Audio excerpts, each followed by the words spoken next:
सुप्रभात छात्रों। आज की संस्कृत की कक्षा में हम पढ़ने जा रहे हैं चतुर्दशः पाठः। इस 14वें पाठ में हम पढ़ेंगे महान विद्वान आर्यभट्ट के बारे में। आप सब उनके नाम से बहुत अच्छे से परिचित होंगे। आइए अपनी जानकारियों को और बढ़ाते हैं उनके बारे में और बहुत कुछ जानकर, क्योंकि वो जितने संस्कृत के विद्वान थे उतने ही बढ़िया गणितज्ञ भी थे और उतने ही शानदार ज्योतिष भी। पाठ शुरू करते हैं अनुवाद के साथ। पूर्व दिशायाम उदेति सूर्यः पश्चिम दिशायाम च अस्तं गच्छति इति दृश्यते ही लोके। पूर्व दिशा में सूर्य उदय होता है और पश्चिम दिशा में अस्त हो जाता है, ऐसा निश्चित ही इस संसार में दिखाई देता है। परम न अनेन अवबोध्यम अस्ति यत् सूर्यो गतिशील इति। लेकिन इस बात से इस बात से न अवबोध्यम, ये जानने योग्य नहीं है, ऐसा नहीं समझना चाहिए कि सूर्य गतिशील है। इस बात से ये नहीं समझना चाहिए कि सूर्य घूम रहा है।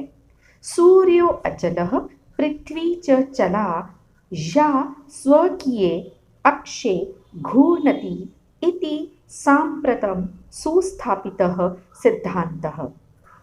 सूर्य अचल है अर्थात वो चलता नहीं है, और पृथ्वी चला यानी चलने वाली है, चलायमान है। या जो, ये या किसके लिए है? पृथ्वी के लिए। सा की जगह यहाँ है या। जो अपने अक्ष पर, आपको पता है एक्सिस पर घूमती है, वो अक्ष पर घूमती है, ऐसा सांप्रतम आजकल सुस्थापित सिद्धांत है। ये बहुत ही अच्छी प्रकार से स्थापित किया गया सिद्धांत है। सिद्धांतो अयम, यह सिद्धांत प्राथम्येन येन प्रवर्तितः, जिसके द्वारा सबसे पहली बार प्रवर्तित किया गया, लाया गया, बताया गया। ये सिद्धांत सबसे पहले जिनके द्वारा लाया गया स आसीत, वह थे महान गणितज्ञ ज्योतिर्विच्च आर्यभट्ट। वह महान गणितज्ञ और ज्योतिर्विद थे, अर्थात ज्योतिष में विद्वान व्यक्ति आर्यभट्ट थे। पृथ्वी स्थिरा वर्तते इति परंपरया प्रचलिता रूढ़ी तेन प्रत्यादिष्टा। पृथ्वी स्थिर है, यह परंपरा से प्रचलित रूढ़ी का मतलब जो बहुत लंबे समय से चली आ रही बात है, ऐसी बात तेन, उनके द्वारा, प्रत्या आदिष्टा, उस बात को उन्होंने खंडन किया, उस बात का उन्होंने खंडन किया। तो ये बात उन्होंने झुठलाई कि पृथ्वी खड़ी है। उनका मानना था पृथ्वी तो चलायमान है। तेन उदाहृतम यत् गतिशीलायां नौकायां उपविष्टः मानवः नौकां स्थिराम अनुभवति। उनके द्वारा उदाहरण दिया गया कि गतिशील नौका में बैठा हुआ मनुष्य नौका को स्थिर अनुभव करता है। अन्यान च, और दूसरे पदार्थों को गतिशील अवगच्छति, समझता है, मानता है कि दूसरी चीजें चल रही हैं और उसकी अपनी नौका खड़ी है, ऐसा उसे लगता है। एवमेव, ऐसा ही, गतिशीलायां पृथिव्याम अवस्थितः मानवः पृथ्वीम स्थिराम अनुभवति सूर्यादि ग्रहान च गतिशीलान वेत्ति। ऐसे ही गतिशील पृथ्वी पर स्थित, रुका हुआ, ठहरा हुआ, स्थित मानव पृथ्वी को स्थिर समझता है, स्थिर अनुभव करता है, और सूर्य आदि ग्रहों को गतिशील मानता है, समझता है। 476 ख्रीस्ताब्दे आर्यभट्टः जन्म लब्धवानिति। 476 ईस्वी में आर्यभट्ट ने जन्म प्राप्त किया। तेनैव विरचिते, तेन एव उनके द्वारा ही रची गई आर्यभट्टियम अस्मिन इत्यस्मिन इस ग्रंथ में, इत्यस्मिन ग्रंथे, और ग्रंथ का नाम है आर्यभट्टियम, इस ग्रंथ में उल्लिखितम उल्लिखित है, लिखा गया है। ये जो बात है कि उनका जन्म इस शताब्दी, इस ईस्वी में हुआ है, ये बात उनके ही द्वारा रचित आर्यभट्टियम में नोट है, लिखित है। ग्रंथोऽयं तेन त्रयोविंशतितमे वयसि विरचितः। यह ग्रंथ उनके द्वारा 23 वर्ष की आयु में लिखा गया, रचा गया। ऐतिहासिक स्रोतोभिः ज्ञायते यत् पाटलिपुत्रं निकषा आर्यभट्टस्य वेधशाला आसीत्। ऐतिहासिक स्रोतों के द्वारा ज्ञायते, जाना जाता है कि पाटलिपुत्र के पास आर्यभट्ट की वेधशाला थी। वेधशाला जहाँ पर हम ग्रह नक्षत्रों इत्यादि के बारे में जानकारी हासिल करते हैं, वो प्रयोगशाला। अनेन, इसके द्वारा इदम अनुमीयते, ऐसा अनुमान होता है, यत् कि तस्य कर्मभूमि, उनकी कर्मभूमि पाटलिपुत्रमेवासीत्, पाटलिपुत्र ही थी। पाटलिपुत्र जो आजकल पटना के नाम से जानी जाती है, ये वो स्थान है। आर्यभट्टस्य योगदानम गणित ज्योतिषा संबद्धम वर्तते। आर्यभट्ट का योगदान गणित तथा ज्योतिष से संबंधित है। यत्र, जहाँ पर संख्यानाम आकलनम महत्वम आधाति, जहाँ पर संख्याओं की गणना, संख्याओं की गिनती महत्व धारण करती है। आर्यभट्टः फलित ज्योतिष शास्त्रे न विश्वसति स्म। आर्यभट्ट फलित ज्योतिष शास्त्र में विश्वास नहीं करते थे। गणितीय पद्धत्या कृतम आकलनम आधृत्य एव तेन प्रतिपादितम यत् ग्रहणे राहु केतु नामकौ दानवौ नास्ति कारणम। पूरा वाक्य फिर से देखें। गणित की पद्धति के द्वारा किया गया आकलन को धारण करके, यानी किए गई गणना को धारण करके ही उनके द्वारा प्रतिपादित किया गया कि ग्रहण में, ये जो आकाश में ग्रहण लगते हैं ना सूर्य चंद्र आदि में, ग्रहण में राहु केतु नाम के 2 दानव कारण नहीं है। इनका कारण राहु और केतु दानव नहीं है। तत्र तु, वहाँ तो सूर्य चंद्र पृथ्वी इति 3 एव कारणानि, वहाँ तो ये 3 ही कारण हैं। कौन कौन? सूर्य, चंद्र और पृथ्वी। सूर्यः परितः भ्रमन्त्याः पृथिव्याः चन्द्रस्य परिक्रमापथेन संयोगात् ग्रहणं भवति। सूर्य के चारों तरफ घूमती हुई पृथ्वी की चंद्रमा के परिक्रमा पथ पर संयोग से ग्रहण लगता है। कैसे ग्रहण लगता है? यदा, जब पृथ्व्याः, पृथ्वी की छायापातेन, छाया गिरने से चंद्रस्य प्रकाशः, चांद का प्रकाश अवरुध्यते, रुक जाता है, तदा, तब चंद्र ग्रहणम भवति, तब चांद का ग्रहण होता है।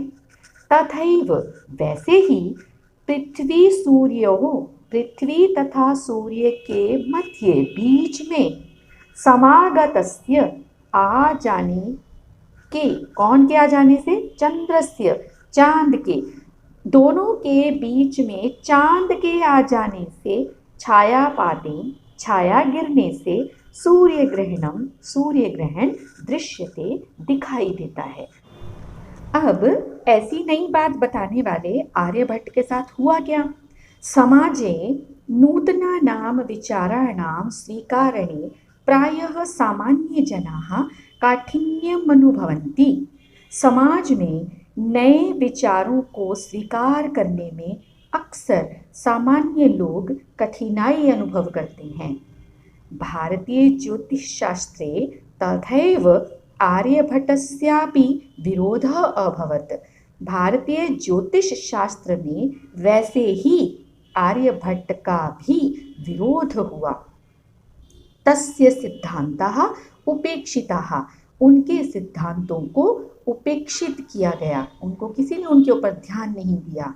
स पंडितम मन्यानाम उपहास पात्रम जातः, वह उपहास के पात्र बन गए। किनके लिए? अपने आप को बहुत ज़्यादा विद्वान समझने वाले लोगों के बीच।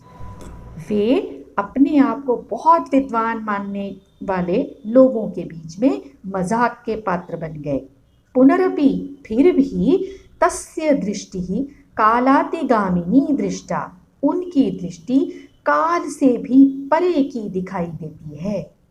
आधुनिकै विज्ञानिकै तस्मिन् तस्य च सिद्धान्ते समादरः प्रकटितः, आधुनिक वैज्ञानिकों के द्वारा उनमें यानी कि आर्यभट्ट में और उनके सिद्धांत में समादरः, बिल्कुल समान पूर्वक आदर, प्रकटितः, प्रकट किया गया। आज के वैज्ञानिकों ने सत्य समझा उनकी बात को भी और उनको भी आदर दिया है। अस्मादेव कारणात्, इसी ही कारण से, अस्माकं प्रथमोपग्रहस्य, हमारे पहले उपग्रह का नाम आर्यभट्ट इति कृतम्, आर्यभट्ट किया गया। ऐसा किया गया इसी कारण से। किस कारण से? उन्होंने अब उनके सिद्धांतों को स्वीकार किया। वस्तुतः भारतीयायाः गणितपरम्परायाः अथ च विज्ञानपरम्परायाः असौ एक शिखर पुरुषः आसीत्। वास्तव में भारतीयों की गणित परंपरा के और विज्ञान की परंपरा के वह एक शिखर पुरुष थे, यानी सबसे श्रेष्ठ पुरुष थे। आइए जल्दी से पाठ का अभ्यास करते हैं। एक पदेन उत्तरत्, एक पद के साथ उत्तर दीजिए। सूर्यः कस्यां दिशायां उदेति, सूर्य किस दिशा में उदय होता है? कस्यां का उत्तर होगा पूर्व दिशायां। आर्यभट्टस्य वेधशाला कुत्र आसीत्, आर्यभट्ट की वेधशाला कहाँ थी? पाटलिपुत्रम निकषा। महान गणितज्ञ ज्योतिर्विद कः अस्ति, कौन थे महान गणितज्ञ और ज्योतिर्विद? बहुत आसान हो गया, आर्यभट्टः। आर्यभट्टेन कः ग्रंथः रचितः, आर्यभट्ट ने कौन सा ग्रंथ रचा? तो कः का उत्तर है आर्यभट्टियम्। अस्माकं प्रथमोपग्रहस्य नाम किम् अस्ति, हमारे पहले उपग्रह का नाम क्या है? ये भी वही है, आर्यभट्टः। पूर्ण वाक्येन उत्तरत्, पूरे वाक्य के साथ उत्तर दीजिए। कः सुस्थापितः सिद्धांतः, कौन सा सिद्धांत सुस्थापित है? पूरा वाक्य लिखेंगे। यहाँ पर हम सूर्यवचलः पृथ्वी च चला या स्वकीये अक्षे घूर्णति इति सुस्थापितः सिद्धांतः। चंद्रग्रहणं कथं भवति, चंद्रग्रहण कब होता है? पूरा वाक्य नोट करेंगे। यदा पृथ्व्याः छायापातेन चंद्रस्य प्रकाशः अवरुध्यते तदा चंद्रग्रहणं भवति। अगला प्रश्न देखिए, सूर्य ग्रहणं कथं दृश्यते, सूर्य ग्रहण कैसे दिखाई देता है? बिल्कुल पूरे वाक्य के साथ उत्तर लिखेंगे। यदा पृथ्वी सूर्ययोः मध्ये चंद्रः समागच्छति तदा सूर्य ग्रहणं दृश्यते। प्रश्न देखें, आर्यभट्टस्य विरोधः किमर्थम् अभवत्, आर्यभट्ट का विरोध क्यों हुआ? संपूर्ण वाक्य आपको जो बताता है वही आपको फिर से यहाँ पर लिखना है। समाजे नूतनानां विचाराणां स्वीकारणे जनाः काठिन्यम् अनुभवन्ति।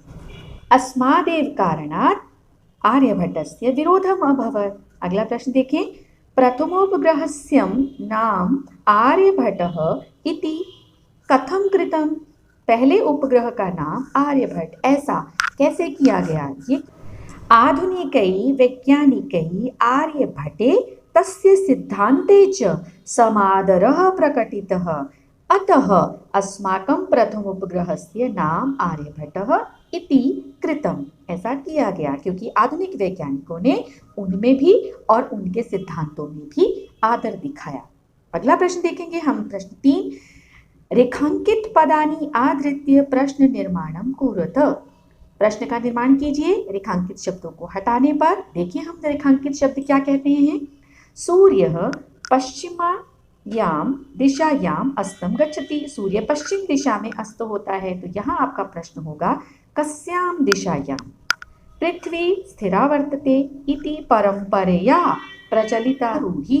यह प्रचलित रूढ़ी है परंपरा से। कौन सी? कि पृथ्वी स्थिर है। परंपरा से प्रश्न होगा किस से? वैसे ही होगा कया, स्त्रीलिंग में आप लिखेंगे।